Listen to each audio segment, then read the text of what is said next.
Hi friends, விரல் நுனியில் இன்றைக்கி என்ன பார்க்க போகிறோம் அப்படின்னா ரொம்பவே யூஸ்ஃபுல்லான சூப்பரான ரெசிபி தாங்க கூழ் வத்தல். சம்மர் டைமில் இதை செஞ்சு வச்சுக்கிட்டோம் அப்படின்னா 1 இயருக்கு நமக்கு கவலையே இல்லை. சைட் டிஷ்ஷை 5 நிமிஷத்தில் செஞ்சு கொடுத்துடலாம். அது மட்டும் இல்லைங்க, என்னோடய குட்டீஸ் இதை ஸ்நாக்ஸாக கொண்டு போகிறாங்க. 3 விதமாக வத்தல் செய்யலாம். ஒன்று வந்து தண்ணி வத்தல், ஒன்று ஜிமிக்கி வத்தல், இன்னொன்று வடகம். இப்படின்னு நான் 3 விதமாக இந்த சம்மரில் செஞ்சு வச்சுருக்கேன். இந்த வீடியோ கண்டிப்பாக உங்களுக்கும் ரொம்ப யூஸ்ஃபுல்லாக இருக்கும். இது ரொம்பவே மொறுன்னு கிறிஸ்பியாக வரணும்னா சின்ன சின்ன விஷயத்தை நம்ம நோட் பண்ணிக்கணும். அது எல்லாத்தையுமே இந்த வீடியோவில் டீட்டெயிலாக சொல்லியிருக்கேன். வீடியோவை ஸ்கிப் பண்ணாமல் பாருங்கள். வந்து நம்ம வீட்டில் செய்யும்போது பாமாயில் யூஸ் பண்ணாமல் கடல் எண்ணெயில் ஹெல்த்தியாக நம்ம கிட்ஸுக்கு ஒரு சூப்பர் ஸ்நாக்ஸை டேஸ்டியாக கொடுக்க முடியும். வாங்க வீடியோக்குள்ளே போகலாம். ஃபஸ்ட்டு வந்து புழுங்கல் அரிசி ஒரு உலக்கு எடுத்துக்கணும். நான் வந்து உலக்கு எடுத்திருக்கேன். நீங்கள் வந்து கப்பு டம்ளர் எது எடுத்திருக்கீங்களோ அதே மெஷர்மெண்ட் கப்பு தான் நம்ம வாட்டர் அளக்கவும் யூஸ் பண்ணணும். நாள் நைட்டே அரிசியை நம்ம ஊற போட்டுக்கலாம்.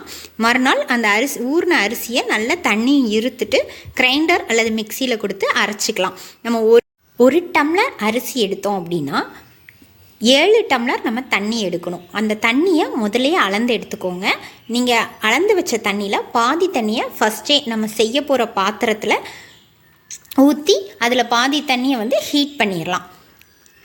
பாதி தண்ணியை மாவோடு சேர்த்து நம்ம மாவை கரைச்சி இதில் ஹீட் பண்ணிக்கலாம். தண்ணி ஹீட் ஆகும்போது இதுக்கு தேவையான அளவு நம்ம உப்பு ஆட் பண்ணிக்கிடலாம்.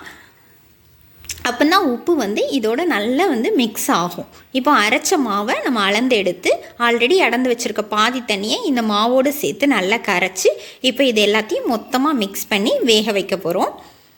இந்த ப்ராசஸ் கொஞ்சம் ஸ்லோவாக செய்யணும். இதில் தண்ணி அளவு ரொம்ப முக்கியம். அதனால் மெஷர்மெண்ட் கப்பு எந்த கப் எடுக்கிறீங்களோ அதே கப்புக்கு 7 டம்ளர் நம்ம தண்ணி வைக்கணும். 1 டம்ளர் அரிசி எடுத்தோம் அப்படின்னா 7 டம்ளர் தண்ணி வைக்கணும். இது நல்லா நோட் பண்ணிக்கிட்டீங்க அப்படின்னா தண்ணி வத்தல் அவ்வளோ டேஸ்ட்டாக சூப்பராக இருக்கும். இது எத்தனை நாள் ஆனாலும் ஒன்றுமே செய்யாது. நல்ல மொறுன்னு இருக்கும். கையில் தொட்ட உடனே நல்லா உடஞ்சிரும். இது கையில் என்னடா ஒரு பேட் மாதிரி வச்சுருக்கேன் அப்படின்னு தானே பார்க்குறீங்க. இது எங்கள் ஊரில் துடுப்புன்னு சொல்லுவாங்க. நீங்கள் இதை யூஸ் பண்ணியிருக்கீங்களா? இதை நீங்கள் என்ன சொல்வீங்க அப்படின்னு கமெண்ட் பண்ணுங்கள். இப்போ நல்லா கைவிடாமல் கிண்டணும். நம்ம ஆல்ரெடி தண்ணி ஹீட் பண்ணனால சீக்கிரமாக வெந்துடும். அதுவும் இல்லாமல் கட்டியும் விழாது. வத்தல் ரொம்ப சூப்பராக வரும். இந்த சின்ன ட்ரிக்ஸை ஃபாலோ பண்ணோன்னா வத்தல் ரொம்பவே சூப்பராக வரும். 5 நிமிஷத்தில் இது வெந்துடும்.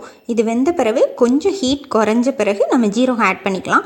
ஜீரகம் ஃபஸ்ட்டு சூடோடு ஆட் பண்ணிட்டீங்கன்னா எல்லோ கலரில் இருக்கும். எல்லாம் கூழ் ரெடி ஆயிடுச்சு. வத்தல் எப்படி வந்துச்சுன்னு சொல்லிட்டு நாளைக்கு வீடியோவில் பார்க்கலாம். இந்த வீடியோ பிடிச்சிருந்துச்சுன்னா லைக் பண்ணுங்கள். மறக்காமல் என்னோடய சேனலை சப்ஸ்கிரைப் பண்ணிக்கோங்க.